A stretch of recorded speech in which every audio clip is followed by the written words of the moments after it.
The views and opinions of this broadcast do not reflect the views and opinions of Armed Media, New Productions, and its affiliates. Enjoy the show. You feel that?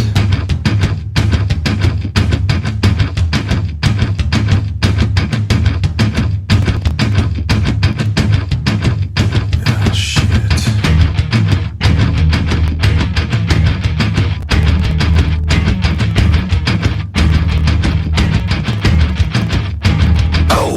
Welcome to Sports Insider. You are listening to the Sports Insider on Armed Radio Global, and on Twitter we are on Armed Radio 1 out of Boston, Massachusetts. My name is Glenn Spillman, and for those of you who are watching, to my left is Shawn Allen. What's up? Happy Friday, everybody. Merry Christmas. We've got 5 different cameras on us right now, and for those of you who are watching, Merry Christmas Eve.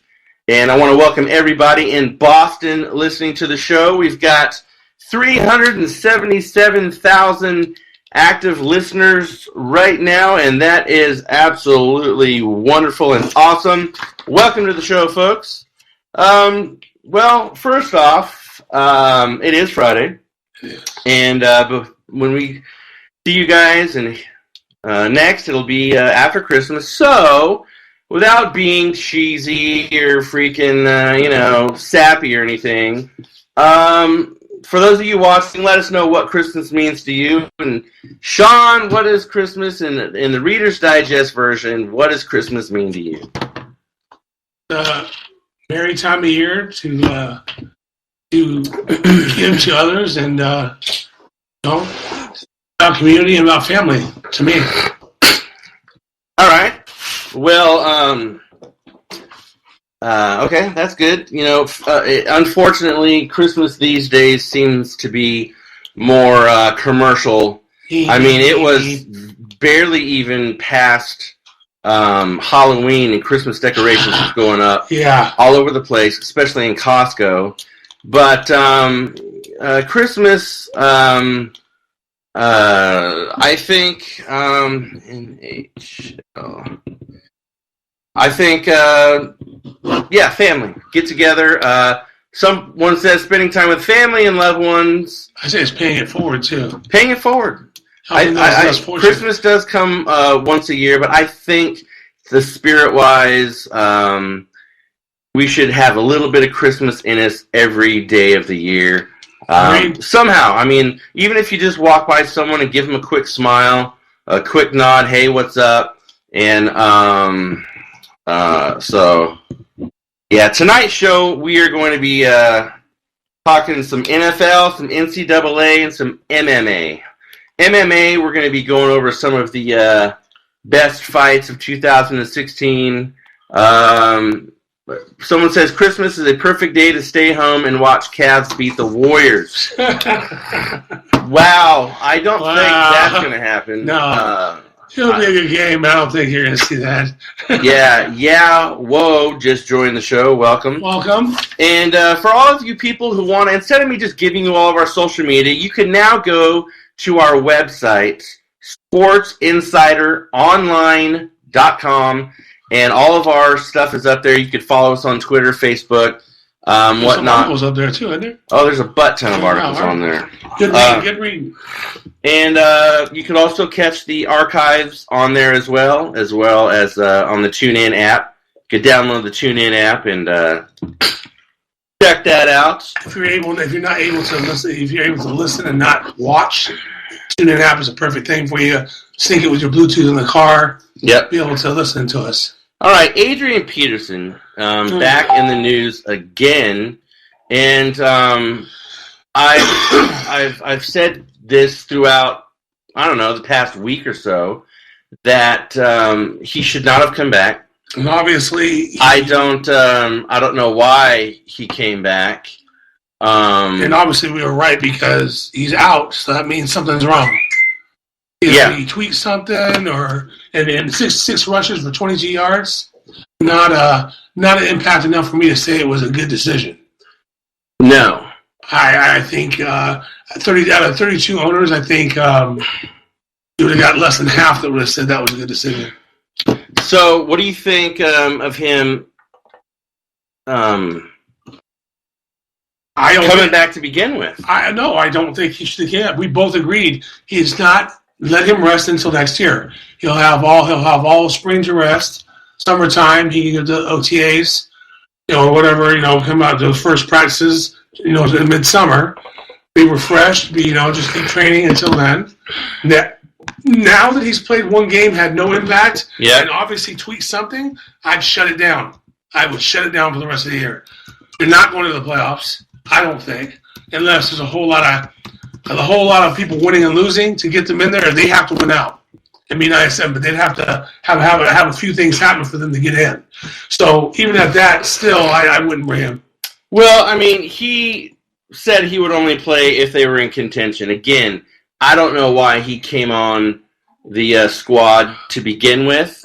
Well, if they would have won last week, though, if they would have won last week, they still would have been in contention. Would it be 9-6? Someone asked, why is Dana scared for Connor and Nate 3? We'll get into that here in a few.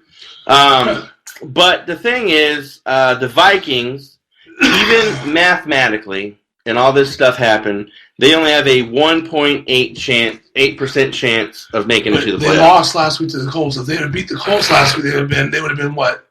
8-6 or 9-6? I don't think, even if they beat the Colts, I don't think that they would have. They'd have been 8-6. I don't think that they would have made the playoffs. So, no, I don't. I mean,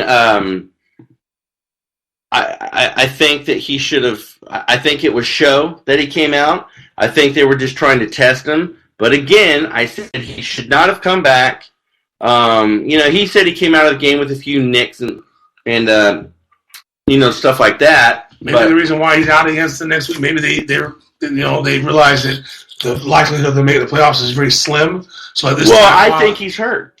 I mean, they're not going to come right out and say it. Because everyone will say, I told you so. During the summertime when they have the first tryout, or their first workouts, you'll find out that they'll backstory it and be like, yeah, he was hurt, or he did tweak something, Yeah. I think it was too soon. It was definitely too soon.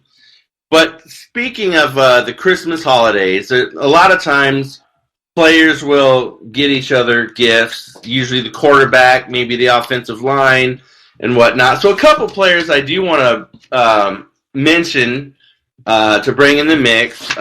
First one was Joe Flacco, quarterback for the Baltimore Ravens. Joe Flacco gave all 14 offensive linemen on the Ravens a virtual reality system. Yeah, that's wow. So, so he didn't divulge how much he spent. But if you look at it and estimated value, it is about $42,000. But $42,000 for a guy who's making $80 million. But it's still a cool kind of gift. I mean, even it doesn't. You know what they say? It's not the gift; it's the thought that counts. Well, it's a cool gift, and heck, a virtual reality system, that's pretty freaking cool, man. Yeah. It probably wasn't a cheapie. It probably wasn't something that... No, they showed it. I mean, they showed what kind it was. I saw a picture of it, and... You're saying that each one would be about $3,000. 14 times 3 is 42. So you're saying that each system is about $3,000. I'm saying that, judging 14 of units times 3 would be estimation. Okay, so we're estimating it. It's about $2,500 plus tax. Whatever. It's around $2,500 to $3,000 a unit. That's a nice unit. Yeah. If you go look at virtual reality and Google now. Have you done any of the virtual reality stuff? I have not, but I've seen the prices in the stores. No, have you tried it on and looked at it to see what the hype is about? I have not. I haven't either. I think that I wouldn't mind checking it out to see, what it looks like. but I certainly do not have. When someone's wearing it, though, I'll tell you what I think when I see someone wearing it. They're like, "Whoa! I can't believe this is even possible." And they're going like this with their hands. It looks like a person who's tripping on acid. Well, I mean, I've seen some. That's what it looks like. The way they're moving their arms around, I've seen some virtual reality systems prior that I've tried on, and it is kind of weird, and whatnot. But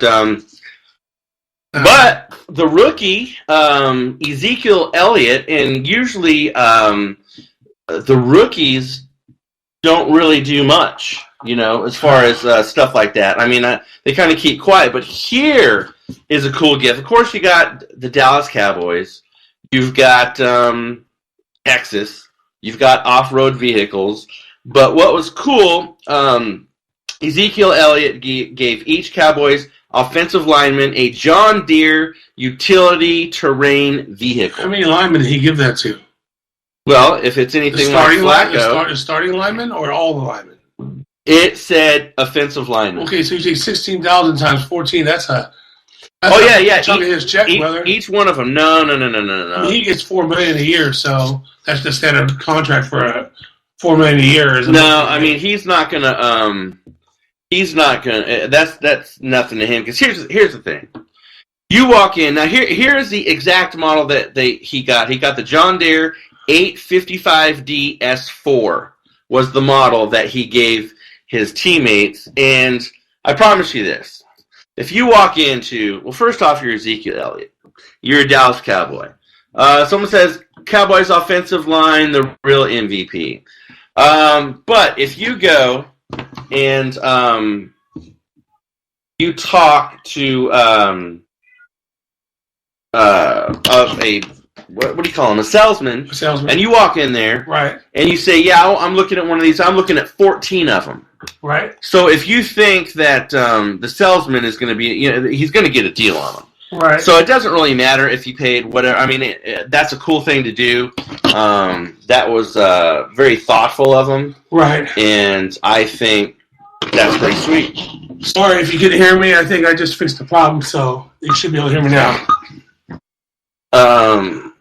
Yeah, no, you're right. I mean, hey, he's showing gratitude. He's showing, for his line. So that's cool. Yeah. All right. So, did you watch any?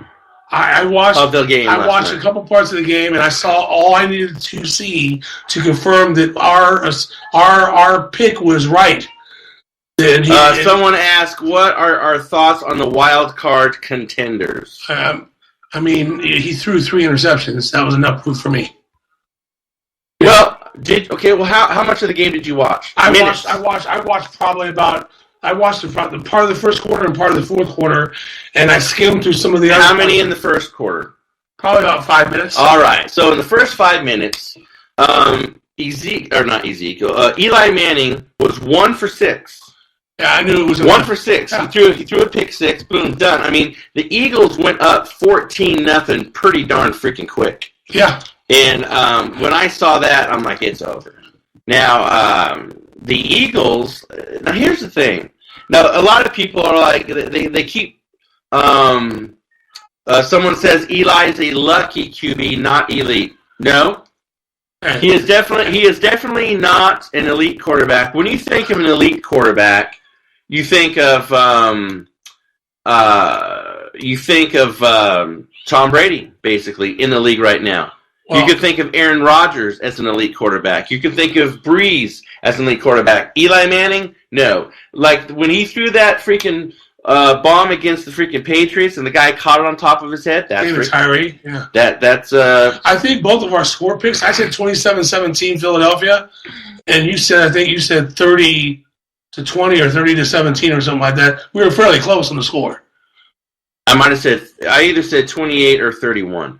Well, because I said 27 and you went higher than me, so I think you said 30. On right. So here's the thing: Eli was 38 for 63. Now he threw for 356 freaking yards. He threw 3 interceptions. He had 200 more yards than Wentz. But sometimes it's not how many yards. That's what I'm telling people when they keep talking to me about Stats. This guy throws that much. This guy throws that many TDs. This guy throws this and that. And I tell him, I don't give a crap if you only throw for 100 yards in a game. You could feasibly throw for 100 yards in a game and have 3 TDs. Dak Prescott threw for 186 yards. Dak Prescott threw what now? He threw for 166 yards in like his third or fourth game.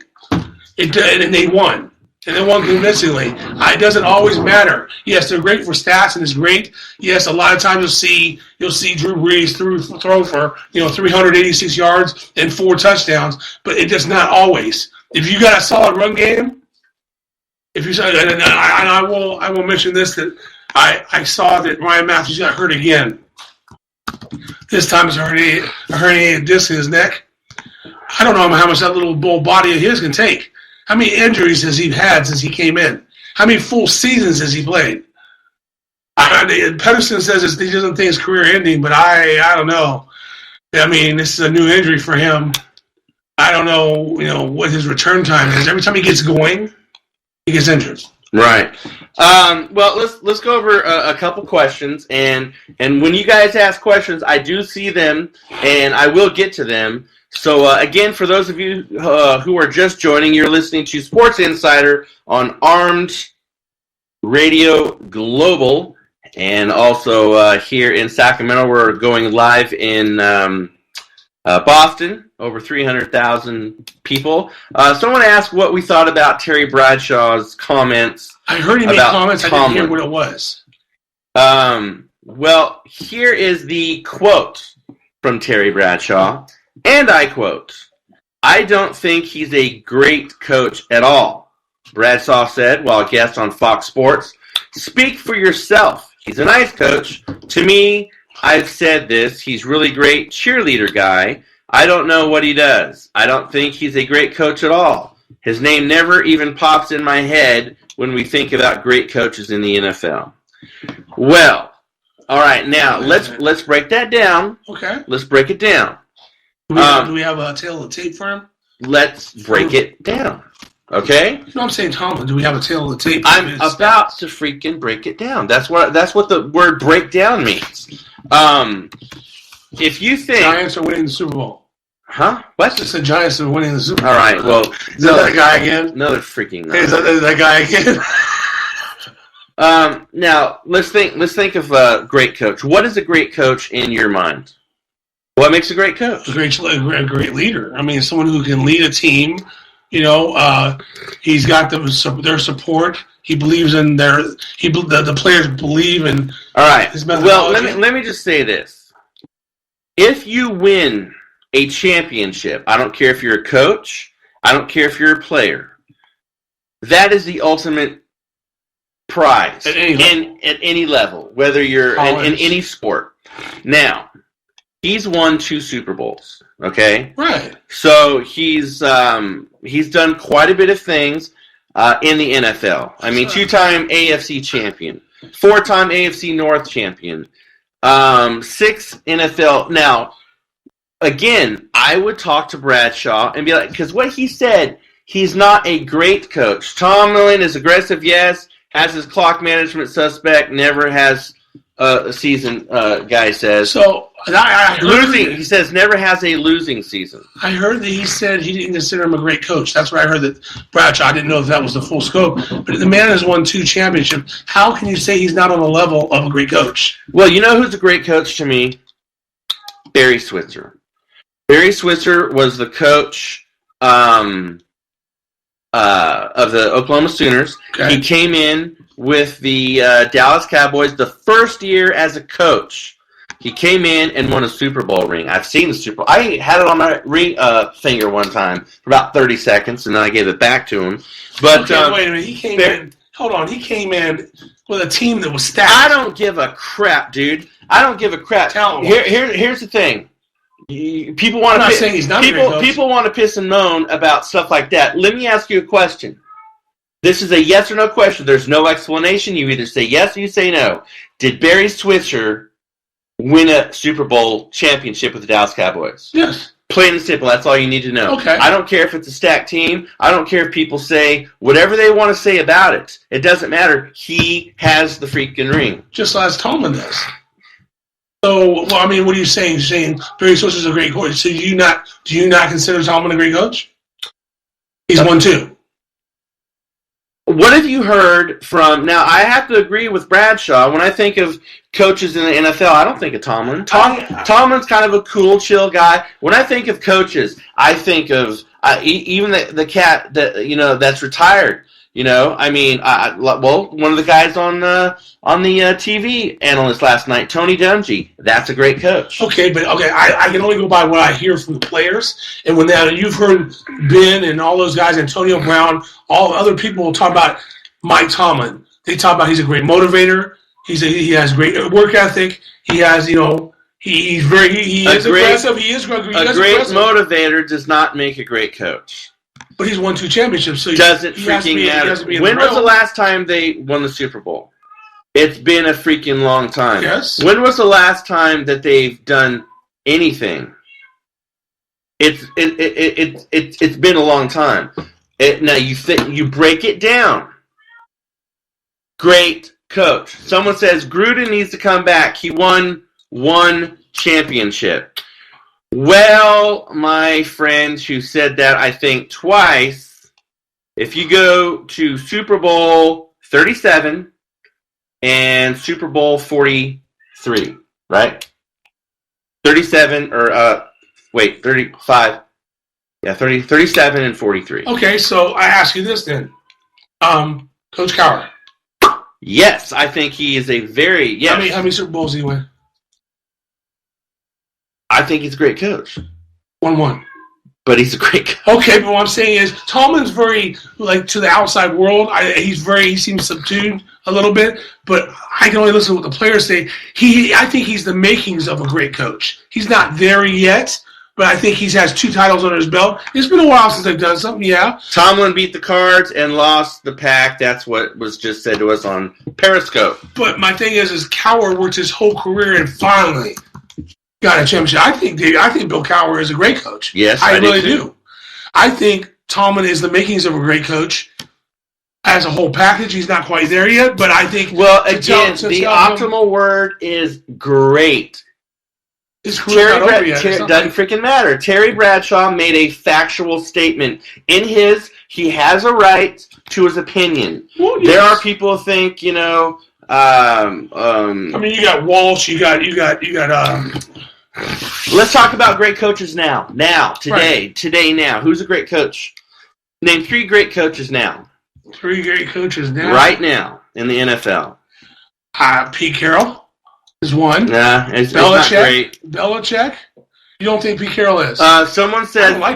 Someone says how many great coaches besides Belichick? Well, there's Belichick. No, that's it. You think there's no other great coaches? No, not in the NFL right now. And again, we're in Boston radio station right now. I am not a Boston fan at all, but I have to respect. I have to give respect where respect is due. Yes. And Belichick, Peyton, no.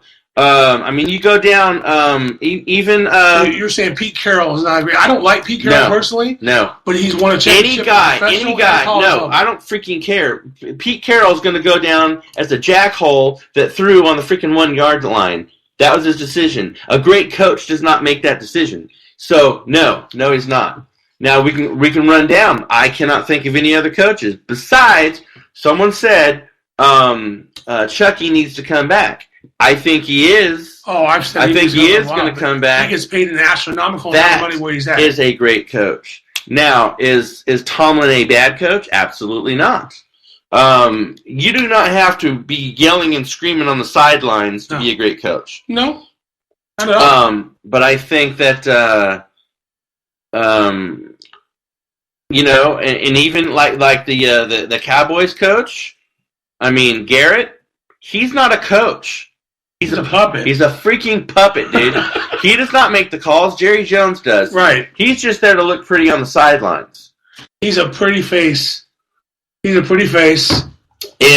he is not a coach. Does not run the place. He doesn't run He doesn't run the water boy. Yeah, he doesn't know. He doesn't tell the water boy what to do. He doesn't. And speaking of coaches, Cram Doc says, "I want to fight you." Well, all right. let's go. Let's talk about the Bills GM, Doug Wally. Speaking of coaches, okay, he does not give when they were talking about Rex Ryan and his future and anything. Wally did not endorse Ryan, and he said this, and I quote, "Let's put it this way. None of us know our future," Wally told WGR 550. That is a can, Steve. I'm sorry. Look where we are. We owe it to our fans and our owners to keep it focused on Miami because we are still in this, end quote. Rex Ryan may get one more year in Buffalo. I don't think so. Screw him. This is going to be the year of firing coaches. Screw him. Chip Kelly's probably gone. Rex Ryan's gone. And if Rex Ryan's gone, his brother's gone. I think that... Okay. The guy says, we are still in this. The Bills are 7-7. They say the 49ers owner needs to consider the direction he's taking with the team. Yes, we'll get on that for a minute. But as far as the Bills going to the Dolphins and beating the Dolphins, I think the Bills are going to end up on the losing side of 500. I don't know. Did they beat the Bills earlier this year? I'm just curious what the outcome of that game was. I know they played them. They lost. They did lose. Oh, that was very close. Like I said, it's a toss-up. The Bills have been coming on strong the last couple weeks. But they're still not in it. I don't think they're going to be in it, no. All right, so speaking... I got a question for you. What? Bruce Arians. I just got done telling you. There's only one great coach in the NFL right now. So you don't think Bruce Arians, through his coaching travels, is... I would think of Bruce Arians before I think Mike Tomlin. I think Mike Tomlin has the makings. Bruce Arians, I don't know. There's certain coaches. So speaking of the Jedi Master, yes, in a meeting, people were asking him questions on his decision on Floyd. And they asked him if he saw the video before he brought him to the team. Why did he bring him to the team? Bill Belichick did not answer the question directly. So, he looked uncomfortable. He avoided it. But if people find out that, Bill Belichick knew about Floyd, he saw the video, he knew everything, but yet he still took him on, people are going to be pissed. I would be disappointed. I would be disappointed to find out that if he saw that video and still picked him up. I would think that he hadn't seen the video. Okay, let me ask you this. Dude, do we not live in the 21st freaking century? Right. Do we not live in the world of social media?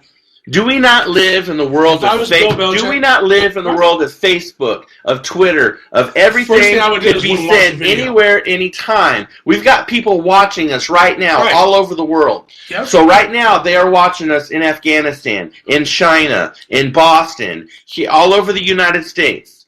Do you not think for one freaking second that the guy gets busted for a DUI? Do you not think that someone is going to whisper in Belichick's ear, brother, there's a video out there? Everybody knew there was a video. Well, I said, if he saw the video, he's also, the only thing I say for Bill Belichick, he knows. All right. I'm gonna pull a line from the movie Casino. There's a guy that was supposed to be working at a casino. He got a job because his uncle knew some people. And some of the slot machines were winning and winning and winning. And the guy said to him, you're either part of it, you knew about it, or you're just freaking stupid. So, Belichick, he either knew about it, or he's just stupid. Plain and simple. Because if you tell me for 1 second... I think he knew about it. If you tell me for 1 second that Belichick did not know about this... He knows about it, but he's looking at the talent of the player, not the mistake the player Okay, made. Someone said the PR had to immediately notify the front office. They're just playing dumb. He's looking at the talent of the player, not looking at the mistake of the player. That's what he has to be looking at. All right. Let's look at this logic. Let's look at this logic. Yeah, we've got person B over here, Bill. He allegedly raped this girl the other night. Allegedly, but he's a really good player. Let's bring him on. Oh, by the way, he allegedly drugged her too, but he's a great player. Let's bring him on. On that logic alone, that's not very good logic. Okay, but you're talking about rape and DUI here. That's a little separate. No, I'm talking. The talent I'm of the talking. player, breaking the law is breaking the law. what the talent of the player, and what he thought the talent for that player could do for his team. I mean, we could argue this all day long. I'm saying that's what he probably looked at. I don't care what he looked at. Here's what you do. If you want to have a sack of balls, freaking pull them out and be like, you know what? Yeah, I saw the freaking video. You know what? I don't really freaking care. I'll tell you why. The guy was passed out behind the wheel. It's not like he was driving erratic and he was running people over and hitting cars and got out and ran. He was passed out behind the wheel. I would have said, yeah, I saw the freaking video. So what? That is not anything that happened on the field, and you could go it that way. When people are asking you these questions, he's uncomfortable. You got to get up. You got to get up in the face of the media, and you need to give them a glass to shut the hell up and be like, "So what? What are you going to do?" That's what he should have done. I don't like people that skirt things, because if you ask me a question, I'm going to directly answer you. You may not like the answer that I give you, but if you ask me a question, I'm going to freaking tell you. He could have been asked from up above not to elaborate, just to kind of... Don't freaking care. Don't freaking care. You know what he says then? I've been instructed not to talk about this. That's all he had to say. Move on to the next question. Damn. All right.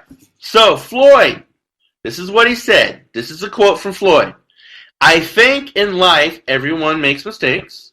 I think right now it's about learning from my mistake. Floyd said Thursday after his third practice with his new team. I couldn't be in a better position with this team. The guys they have around here just keeping me focused and working hard. Well, that would have been a good statement, except he didn't learn from his first DUI, obviously. Right. Yeah, you know, do I think he deserves to be on a team that ultimately can be in the Super Bowl? Hell no. But it's the vision of the coach, like I said, seeing what this talent could do for his team. And believe me, if this talent doesn't benefit his team, he won't be back. He won't be there at the beginning of next year. All right. Someone says there are too many issues going on with management and the Patriots. I had no idea situations. Exactly. Because me, the journalist that I am, if I can go dig up stuff the next day or hours after something happens, you don't think that Robert Kraft and his minions of people can find out the same thing? Seriously?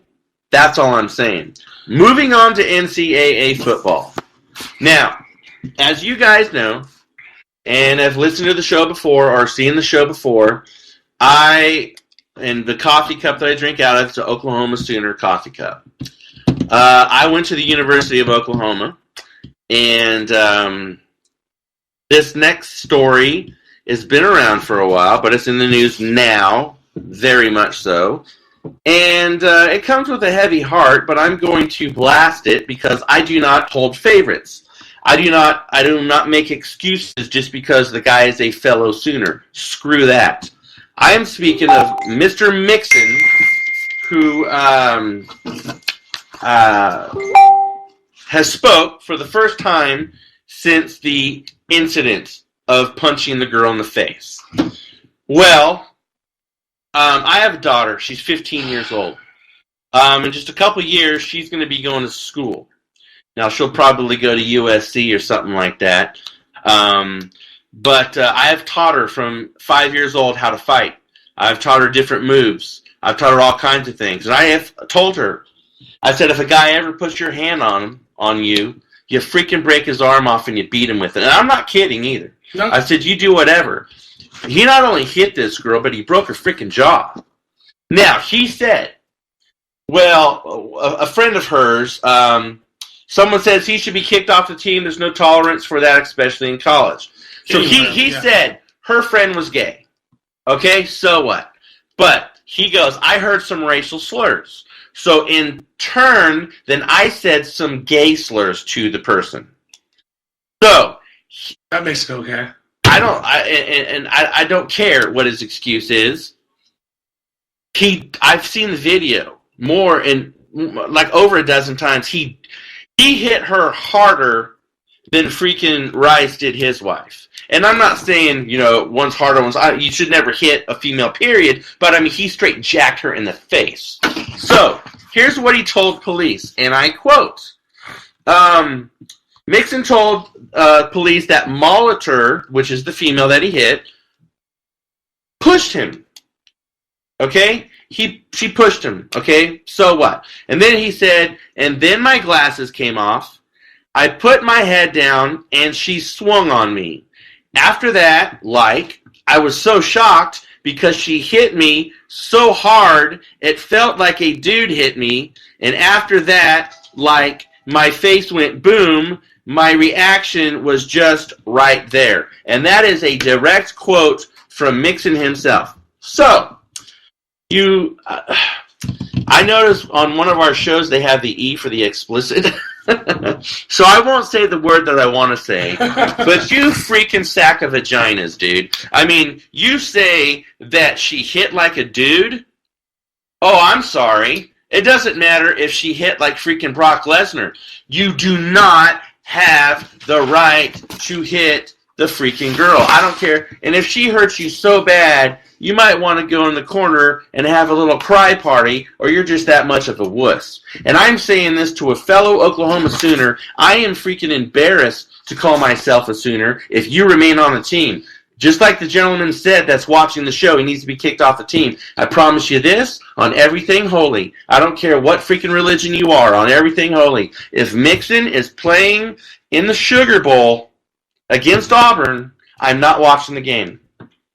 I'm gonna write a letter to freaking Boren. I'm gonna write a letter to Stoops, and I'm going to write a letter to the athletic director. They have to show that that's not tolerated. Let him play in the Sugar Bowl and say that there's an acceptance level, and there should be none. They need to kick him. There's no reason why this dude. No, I'm saying there is no reason why. Listen to me. There's no reason why this guy should be playing on the football team. Right. Not only that, he should be kicked out of freaking school. I will tell you why. There's been instances where people have done things like this, and she was a student as well. He needs to be kicked out of school. That should violate his scholarship or whatever he has. Period. And I'm telling you, dude, if he plays, and I'm sorry to say this, I hope OU loses, and I hope they lose bad. And I'm just freaking pissed off because, I mean, again, the guy. There's no room for that kind of stuff. I would be upset with the OU hasn't made a move yet to do anything. They haven't, and that's another thing that makes me mad. So, here's another thing. We got Michigan coming into the mix. They suspended receiver Grant Perry. Okay? He was arraigned yesterday on 4 charges of sexual assault.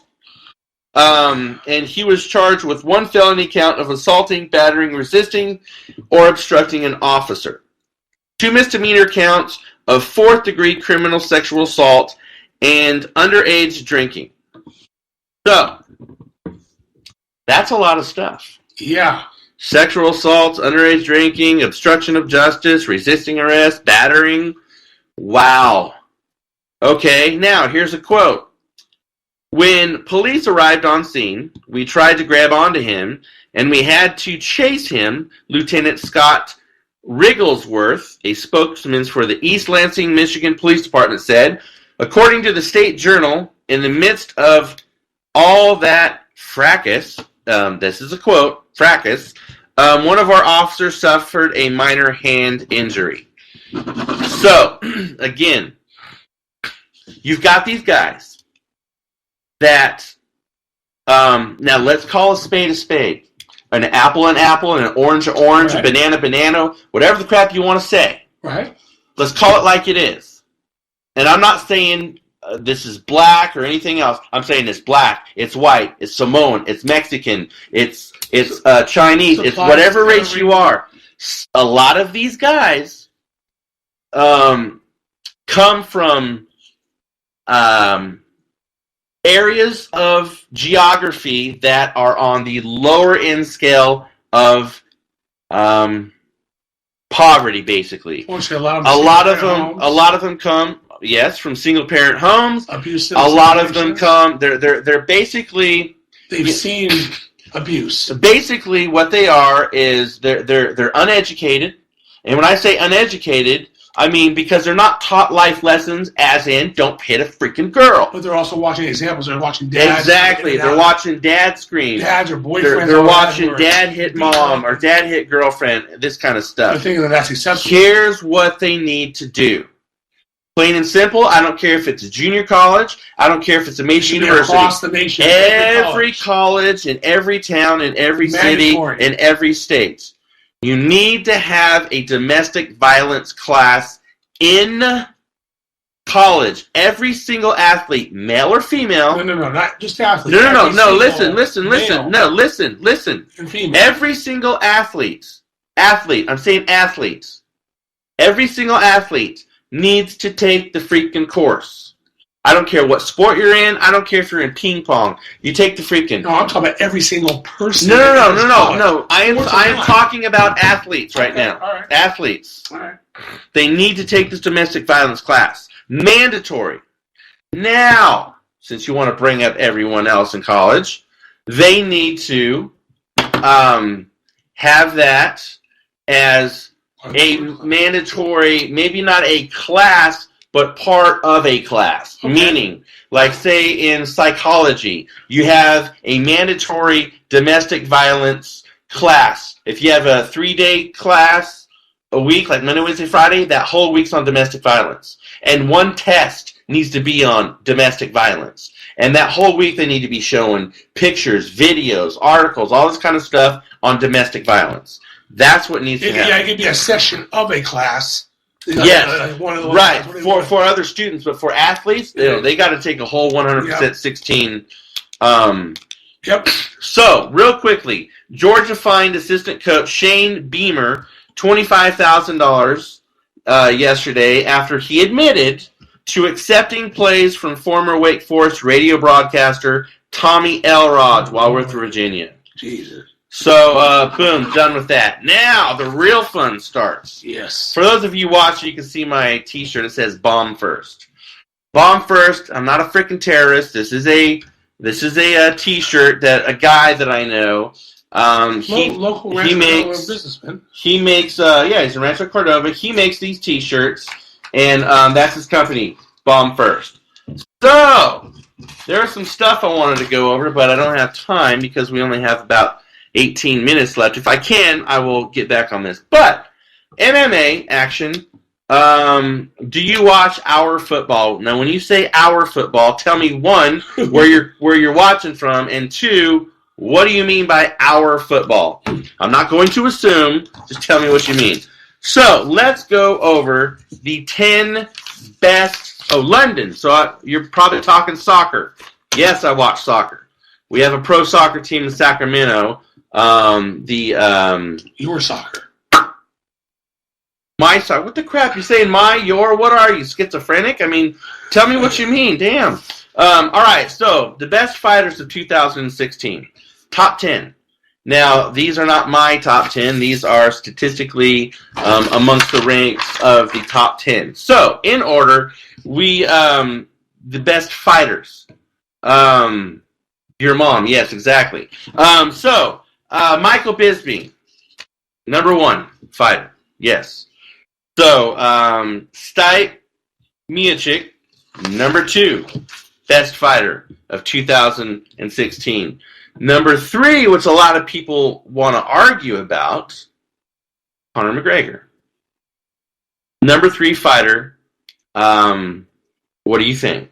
Just on that one right there. Now, Michael Bisping, we saw his last fight. Yes. And let me tell you something. I don't care, like Mr. London is watching. That wasn't a win. There is no freaking way that Bisping won that fight. No. His face was split up. The guy hit him 3 times more.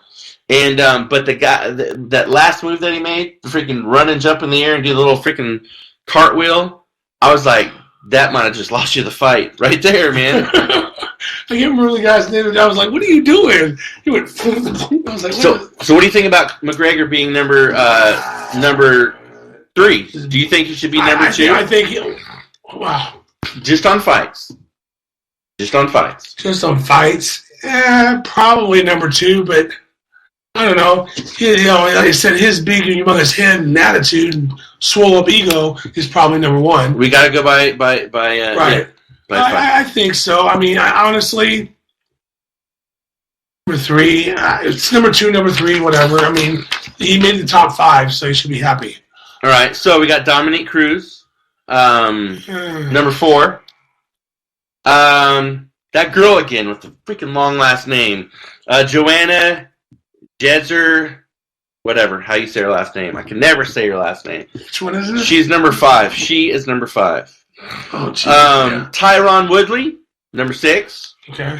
Good one. Stephen Thompson, number 7. Gerard Usasi, so number 9. Donald Cerrone, number 9. Cowboy. I don't think he should be number 9. I think it should be a little bit higher. I think it's number 6. I think it should be. He's just a little bit out of top 5. And then Derek Lewis, number 10, top 5. Okay, so honestly, answer me this. Yes. Okay, they've got McGregor at 3, right? Yep. Being that Diaz beat McGregor and choked him out. Yep. You think Diaz should be in the top 10? Being the McGregor for 2016? Yeah. Yes, I do. Oh, that's what I thought. I think it should be number 2 because he choked out the guys at number 3. So, and yes, not only did he choke him out, but he slapped the crap out of him. Oh, that was shot of the year. Shot of the year should be the slap. Yeah, he smacked the crap out of him, dude, and even McGregor's face was like, yeah.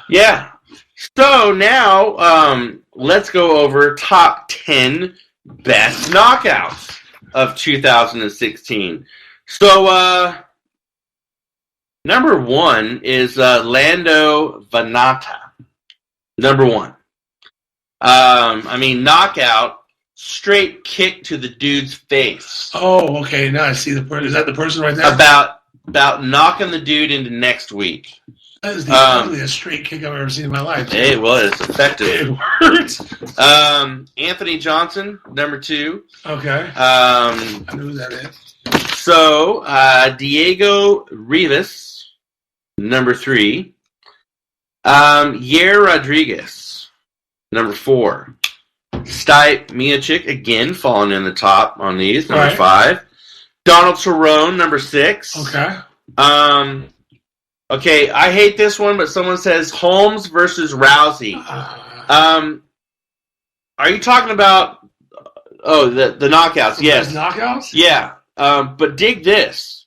Number 6, Donald Cerrone. Number 7, Michael Bisping. Bullcrap. First time. Welcome, Paul. First time on Periscope. Thanks for joining. Paul, you were listening to Sports Insiders. Tonight, every Wednesday and Friday, we are on Armed Radio Global out of Boston. So go to our website, sportsinsideronline.com. You can find out all about our show, find out all about Armed Radio Global. And Tyron Woodley, 8. Dan Henderson, 9. Yoel Romero, number 10. Corinth, welcome. First time on Periscope. Now, Rousey and Holm did not even make it in the top 10 as far as the knockouts go. Why do you think that is? I don't know. I don't know that one. I mean, that's... Holm punished her. Yeah. Rousey's face looked like a sack of meat. And for you to tell me that knockout is not in the top 10...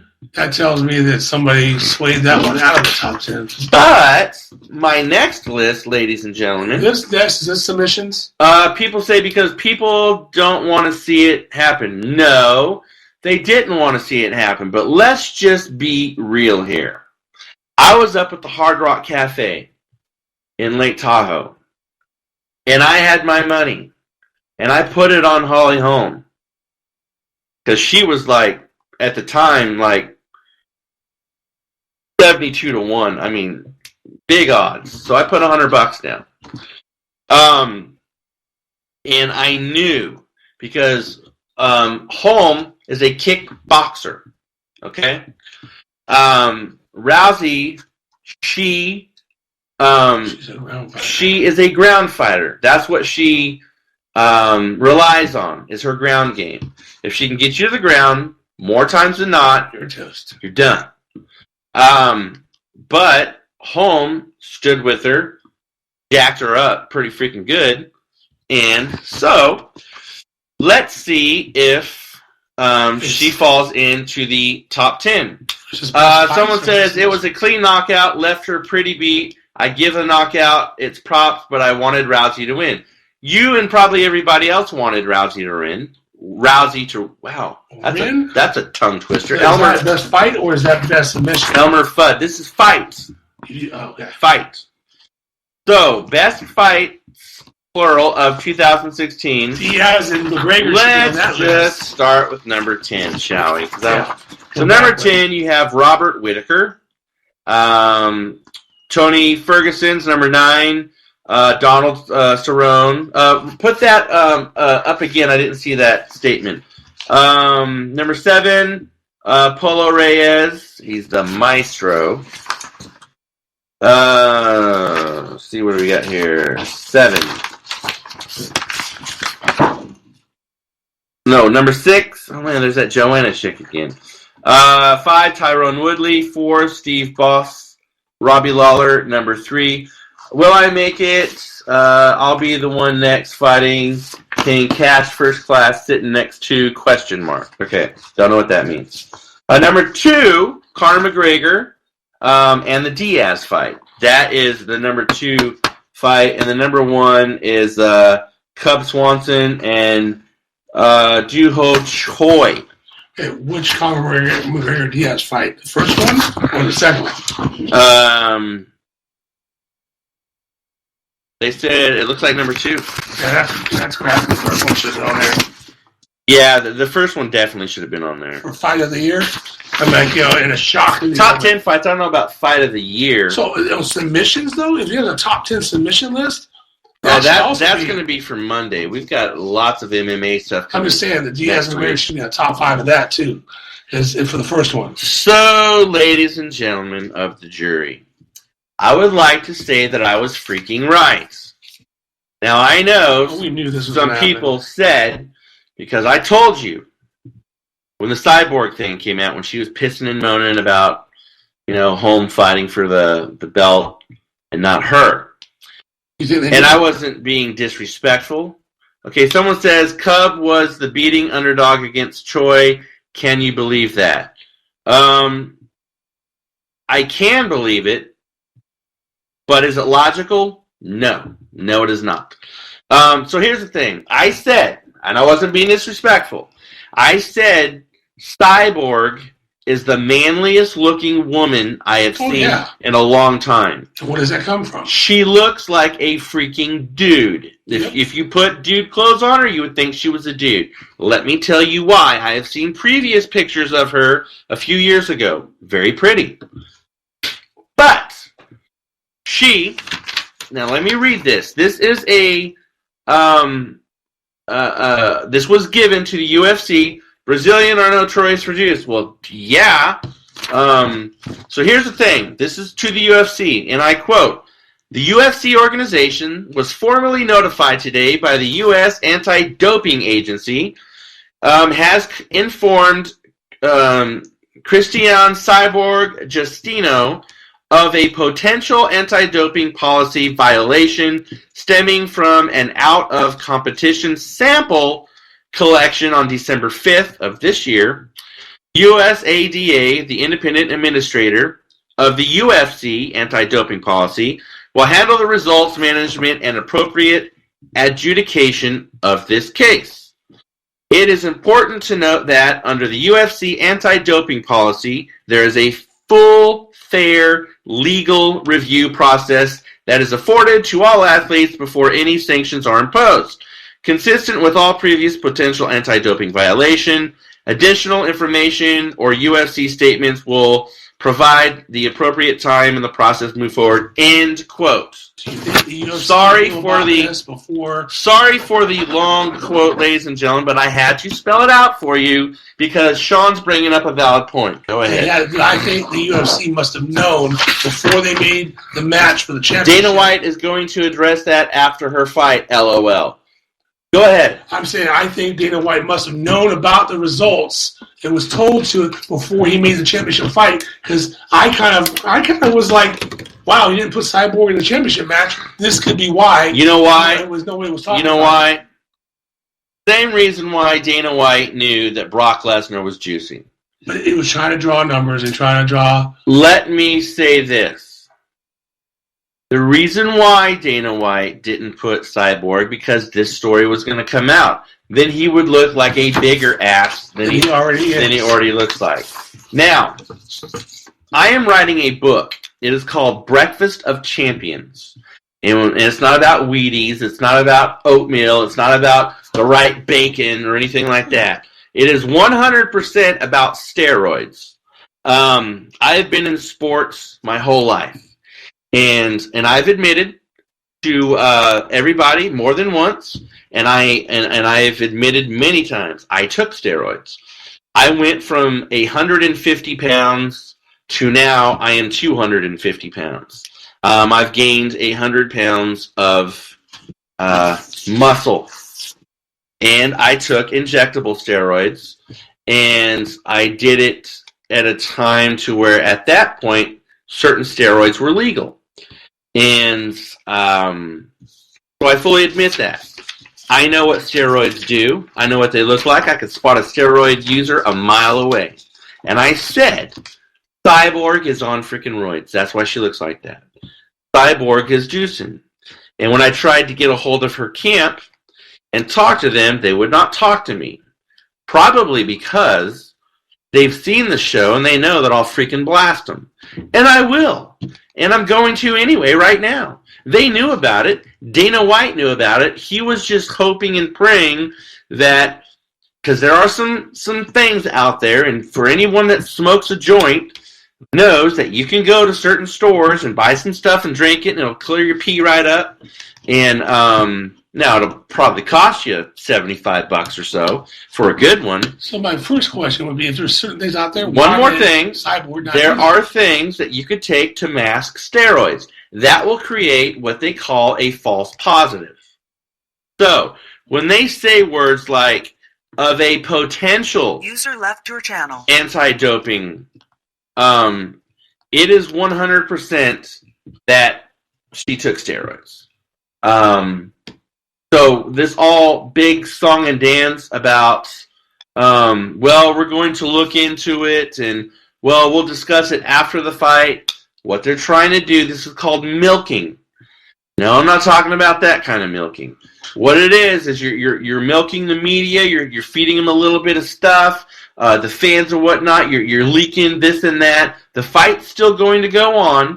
They can't do anything because under the law, just like I just read you, they will handle the results after, at the appropriate time. The whole thing in that statement was appropriate time. So we're looking at the fight between Cyborg and Rousey's not going to happen for a bit because they're going to suspend her before that happens. Everybody that's watching us, do you think that Cyborg is on steroids, or am I just talking out of my neck? We know. No, 100%. I'm saying they're going to sanction her, suspend her, which would put a potential fight between Rousey and Cyborg probably until after summertime, maybe even longer than that, maybe the end of next year, depending on how long they suspend her for. Okay. Yeah, she 100% looks like you can tell. A mile away, bro. Someone says they won't suspend her before the fight and she's juicing.